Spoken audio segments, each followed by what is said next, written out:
저는 중학교 2학년 때부터 20년 가까이 대치동에서 거주를 했습니다. 전형적인 대치키즈라고 할 수 있긴 하죠. 부모로서 대치동에 살 땐 좀 어때요? 아이를 위해서 대치동에 솔직히 말하면 올 것 같지는 않아요. 진짜요? 네, 제가 너무 힘들었어요. 비용적인 부분이나 시간적인 것도 엄청나게 투자해야 될 것 같아, 이쪽 동네는. 부동산 없나? 부동산 한번 보시면 전세가나 월세나 쉽지 않죠? 오고 싶다고 올 수 있는 곳이 아니잖아요, 사실. 어때요? 그럼 보낼 수 자녀분도 있으면. 보내고 싶으세요?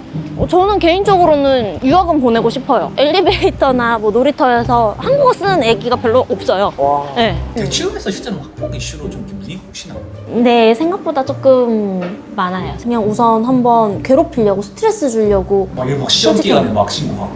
그런 경우도 있어요. 그런 경우도 있고.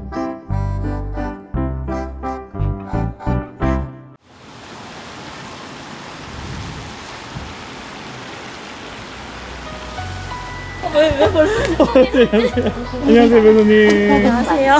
안녕하세요. 저희 첫 브이로그인데 비가 오네요. 그러게요. 얼마나 잘 되는지.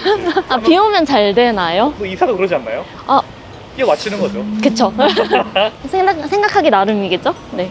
네, 안녕하세요. 저는 법무법인 하진의 대표 변호사 배지수 변호사라고 합니다. 현재 지금 학폭 전문으로 하고 있고요. 형사, 가사도 하고 있고, 이 학폭 관련돼서는 소년 사건까지 다루고 있습니다.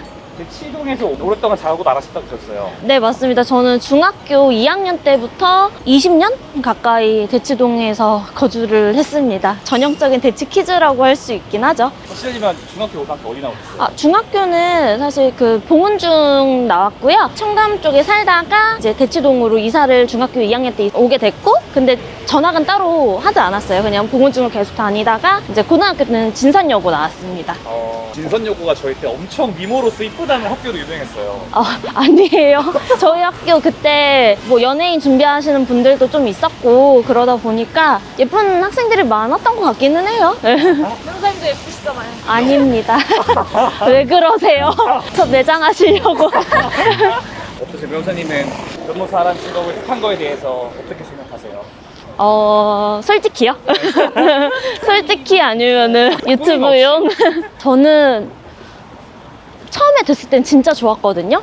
네, 진짜 좋았는데 시험을 한 번에 된 건 아니에요, 사실. 그래서 공부를 좀 더 해가지고 어렵게 되고 나니까 되게 좋더라고요, 처음에는. 그리고 이제 사실 누군가한테 제 자신을 소개할 때 많은 수식어가 필요하지 않아서 좋아요. 그냥 변호사예요 라고 하면은 아, 그러구나 약간 이렇게 되니까 그거는 좋은데 힘듭니다. 제가 아이가 있는데 저는 제 아이는 이쪽 일은 좀 안 시키고 싶기는 해요. 자녀분 나이가 어떠세요? 아기는 아직 많이 어려요. 아직 4살밖에 안 됐긴 한데 그 변호사님께서 학생으로서 대치동에 살았을 때랑 부모로서 대치동에 살 땐 좀 어때요? 학생으로서 그냥 대치동에 살 때는 학원 다니고 그러다 보니까 별 생각이 별로 없었던 것 같아요. 근데 이제 조금 아쉬웠던 거는 가족끼리 뭐 외식을 나간다던가 이럴 때 맛집이 별로 없는 것 같아서 그게 대치동이? 조금 아쉬웠던 것 같은데 제가 뭐 나중에 아이를 위해서 대치동에 솔직히 말하면 올 것 같지는 않아요. 진짜요? 네, 제가 너무 힘들었어요. 왜냐면 여기 있는 아이들 같은 경우에는 장단점이 제 주관적인 생각에는 뚜렷한데 공부에 진심인 아이들이 많다 보니까 공부 말고는 사실 요즘 크게 사고 치는 그게 조금 덜한 것 같긴 해요. 다른 지역에 비해서. 사고라는 게? 그러니까 학폭 이제 관련해서도 수위들이 있잖아요. 네. 예, 그 수위가 다른 지역에 비해서는 왜냐면 이제 워낙 다들 공부 이러다 보니까 다들 공부하려고 이 동네에 오는 경우가 많아서 그런지 몰라도 그런 심각한 학폭은 그렇게 많은 것 같지는 않고 그래서 아이들이 조금 더 뭐랄까 순하다면 순하다 그래야 되나? 매운맛 아이들은 그렇게 많진 않은 것 같아요. 아주 매운맛도 있기는 하죠. 있기는 한데 그 조금 비율이라 그래야 되나? 그 대체적인 그 평균치가 매움의 정도가 좀 낮은 것 같습니다. 그리고 확실히 이 동네에서 큰 아이들이 직업군도 괜찮고 이렇다 보니까 나중에 향후 사회생활 할 때 또 인맥 차원에서 조금 좋은 것 같기도 해요. 근데 안 좋은 점? 만약에 온다면 그런 이유 때문에 오고 싶은 건데 저는 여기서 공부 따라가는 것도 힘들고 왜냐면 다들 너무 공부 이러다 보니까 다 공부에 미쳐있는 것 같아요. 약간 부모님들 사이에서도 네. 정보 싸움. 네, 정보 싸움. 저는 사실 제가 거기서 이길 수 있을 거란 생각은 못 못해서, 그리고 제가 공부를 싫어하다 보니까 저희 아들은 그렇게 막 공부를 열심히 시키고 싶진 않아요. 솔직한 마음으로는. 그래서 이제 그런 뭐 기술 같은 거, 진짜 평생 한 번 배워놓으면 쓸 수 있는 기술 같은, 사실 변호사 같은 경우에는 뭐 다른 나라 가서 이제 변호사 일을 하려면은 그 나라 변호사 자격증을 또 취득을 해야 되는데, 기술 같은 경우 손으로 할 수 있는 일이라던가 이런 거는 그게 없어지는 게 아니잖아요. 가서 뭐 자격증을 따도 그 일을 그대로 하면 되는 건데, 그냥 그런 기술 쪽을 조금 더 추천을 하지 않을까. 근데 만약에 진짜 자식이 공부를 싫어하기도 하고 공부 머리가 없다고 응. 하면 그 환경도 중요하잖아요. 그쵸, 그쵸. 그러면 오히려 여기 좀 가둬서 강제로라도 해야 되는 거 아니에요? 강제로 방금 말씀하신 대로 만약에 그런 케이스면 올 것 같긴 해요. 주위에 친구들, 엇나가는 친구들이 그렇게 많지 않다 보니까 여기서 엇나가봤자 웬만해서 하방이 막혀있기 때문에 아이가 뭐 공부도 안 하고 뭐 공부 머리도 없는데 사고까지 친다?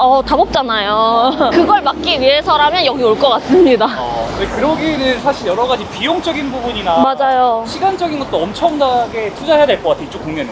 여기 부동산 없나? 부동산 한번 보시면 전세가나 월세나 매매가는 뭐 매매는 뭐 꿈도 못 꾸죠 사실. 너무 비싸니까 쉽지 않죠? 오고 싶다고 올 수 있는 곳이 아니잖아요 사실. 다들 그래서 더 오고 싶어 하는 것 같기도 하고. 그건 맞는 것 같아요. 조금 다른 맥락의 얘기지만 네, 요즘 전문직 군대 간의 경쟁도 엄청 치열하잖아요. 그쵸. 동업이라서 동업자라서 경쟁자 아니에요. 오늘 약간 또 1일 매니저 역할을 지고 계신다고. 변호사가 벌써 4만 명이 네 맞아요. 넘었어요. 너무 많아요. 네. 어떠세요? 그 경쟁이 치열해지는 점에 대해서. 경쟁이 치열해지다 보니까 제가 유튜브도 지금 찍고 있겠죠. 어떻게든 살아남기 위해서. 네. 치열해지니까 장단점이 있는 것 같은데, 네네. 이제 확실히 뭐 일반 분들이 이제 법률 서비스를 이용하는 데 있어서 비용적인 측면이나 수임료가 조금 낮아지긴 하다 보니까 법률 서비스에 대한 접근성이나 이런 게 조금 좋아진 것 같기는 한데, 너무 많아지다 보니까 또 오히려 이제 요즘 또 AI가 좀 잘 되어 있잖아요. 그러다 보니까 나 어떡해. 너무 예뻐서 연예인인 줄 아는 거예요. 나 어떡해. 과학자? 천체물리학자? 너무 멋있다. 파이팅! 네, 방금 너무 멋있는 꿈을 들었어요. 네. 천체물리학자. 천체물리학자. 오. 근데 의사 안 나오네. 의사? 변호사 안 나오네. 변호사 진짜 저는 안 좋은 것 같아요. 사실 저희 남편이 의사인데 아. 그래도 퇴근을 하면은 자기의 삶이 있어요. 오. 집에서 수술을 할 수는 없으니까. 근데 변호사 같은 경우에는 노트북만 있으면 일을 할 수 있는 직업이다 보니까, 그리고 의뢰인분들도 각자 삶이 있으셔서 낮에는 일하시고 이제 저녁에 조금 여유가 되실 때 이제 저희한테 의견이나 이런 걸 많이 주세요. 피드백 같은 거. 그러다 보면은 연락 자체도 좀 늦게 오는 편이고, 너무 바쁘시면 뭐 진짜 간혹 새벽에도 연락 주실 때도 있고, 그러다 보니까 개인 사생활과 일이 분리가 안 되는 경우가 많아요. 의뢰인 연락 오면 또 답장을 또 안 하기도 또. 그쵸. 성격상 해야 되는 성격이어가지고 웬만해서 보면은 해요. 네. 늦더라도 최대한 답장하는 편이고. 이 영상을 보고 혹시 답장을 못 받는 의뢰인분들이 그럴 분들은 없을 겁니다. 그건 자신합니다.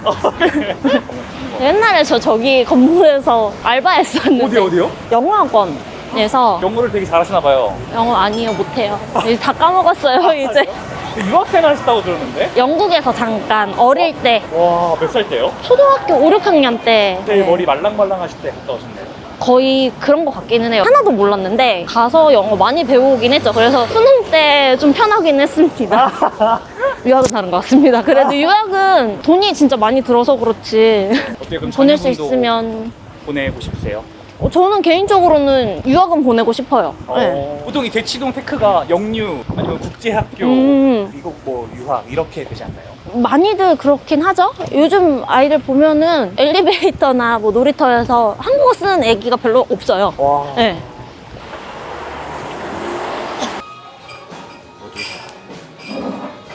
하나 상담 들어왔었던 거기 유사한 케이스가 있었어가지고, 네, 또 궁금하신 거 있으시면 연락 주세요. 제가 편하게 말씀드릴 수 있어요. 이게 저희야 일반인들이야 언론 보도된 내용들을 많이 보잖아요. 설마 이렇게 많아? 이렇게 심각해? 라는 생각도 들거든요. 실제 실무를 하시다 보면 어떠세요? 그 학폭이 그 정도 이렇게 많이 일어나요?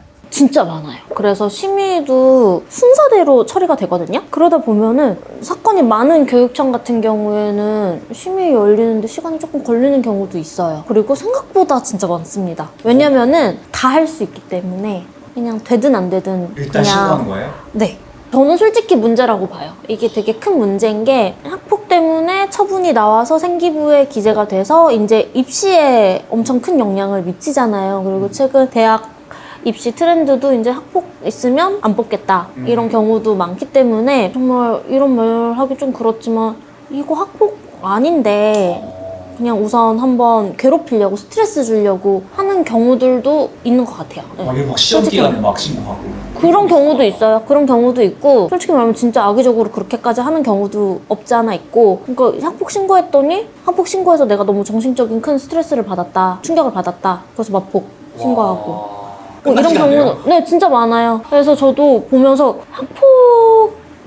학폭이 이미지가 안 좋아질 수는 있긴 하지만 교육청에서 저를 싫어할 수는 있긴 하지만 학폭 심의위원 분들 중에 되게 잘 하시는 분들도 있는데 조금 이게 다 전문가 분들은 솔직히 아니시다 보니까 이 사건이 이 처분이 나오는 게 말이 되나? 라는 생각이 드는 경우들이 있어요. 네. 근데 이제 그것 때문에 대학 입시나 이런 거에 영향을 미치니까 솔직히 제가 보기에는 애들은 잘 몰라요. 학폭 이제 해도 뭐 스트레스 받는 경우도 많은데 이제 그냥 아 뭐 별거 아니겠지 하고 그냥 하는데 이제 부모님들은 오히려 빼짝빼짝 연락하세요. 그 기간 동안 정말 부모님들이 심의 열리기 전까지 저희는 되게 그래도 미팅을 좀 많이 하는 편이거든요. 근데 오실 때마다 살이 쏙쏙쏙 빠져서 오세요. 와, 네. 스트레스 때문에. 네. 변호사라는 직업을 떠나서 피해자건 가해자 부모들을 봤을 때 좀 이건 좀 선 넘었다, 이건 좀 아니다, 뭐 이런 경우도 좀 있어요. 많죠.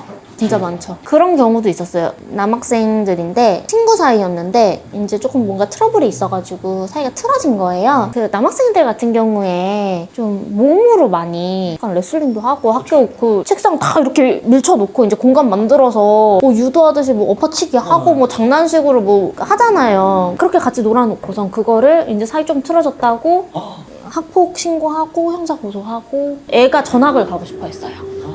나 전학 가고 싶다. 핑계를 만들기 위해서 그렇게 신고를 한 거죠. 아, 그럼 학생들이 그렇게 신고를 쉽게 할 수 있을 만한 환경인가 보네요. 지금 현재 학교가. 네. 그냥 신고하면 돼요. 근데 뭔가 대치동하면 학생이 되게 착하고 공부만 해가지고 되게 온순할 것 같은데 대치동에서 실제로 학폭 이슈로 좀 이렇게 문의가 오시나요? 네, 생각보다 조금 많아요. 생각하시는 것보다. 아이들이 근데 확실히 다른 지역에 비해서는 수위 자체가 세진 않은 것 같긴 해요. 네.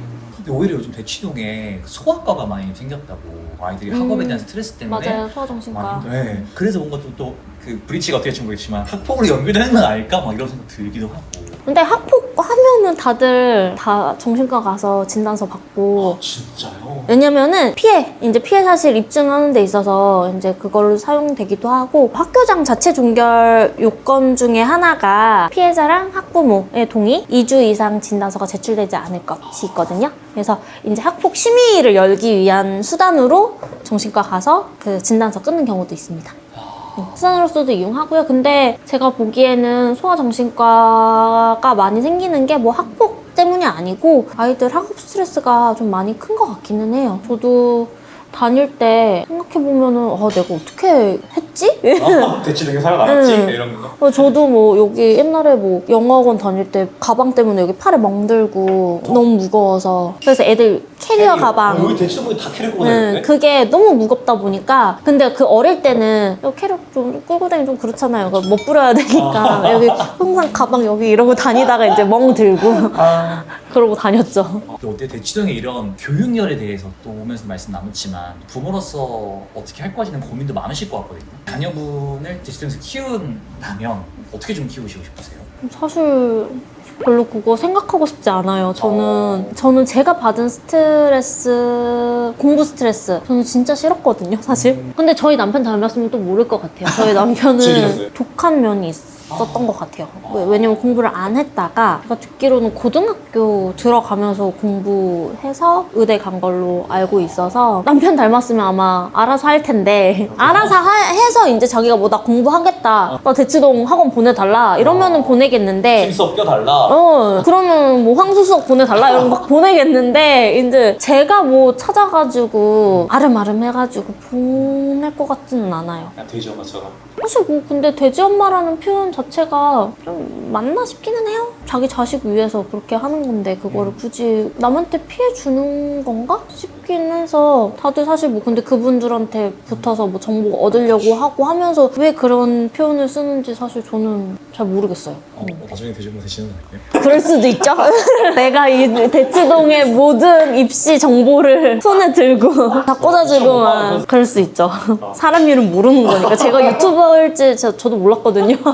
우리 또 채널 새로 만들었잖아요. 네. 앞으로 좀 어떤 컨텐츠를 좀 업로드 하시고 싶으세요? 저는 우선 학폭을 전문으로 하고 있고 이제 저희 법인 자체도 학폭 사건을 많이 다루고 있어요. 그러다 보니까 학부모님들이 상담 오셨을 때 궁금해하시는 부분들 이런 부분들 조금 정리해서 굳이 뭐 이런 거 저런 거 뭐 챗GPT한테 안 물어봐도 우리 유튜브만 보면 학폭에 대해서 전반적으로 다 알 수 있는 그런 내용들을 좀 제공해드리고 싶어요. 근데 외람된 말씀이지만 어찌 대치동에서 쭉 자라셨잖아요. 네. 그 지금도 자녀분을 대치동에서 키우시고 계신데 학폭 관련해서 네. 대치동 부모님들께 뭐 가해자건 피해자건 학부모 입장에서 조금 조언을 해주실 게 있다면 어떤 게 있을까요?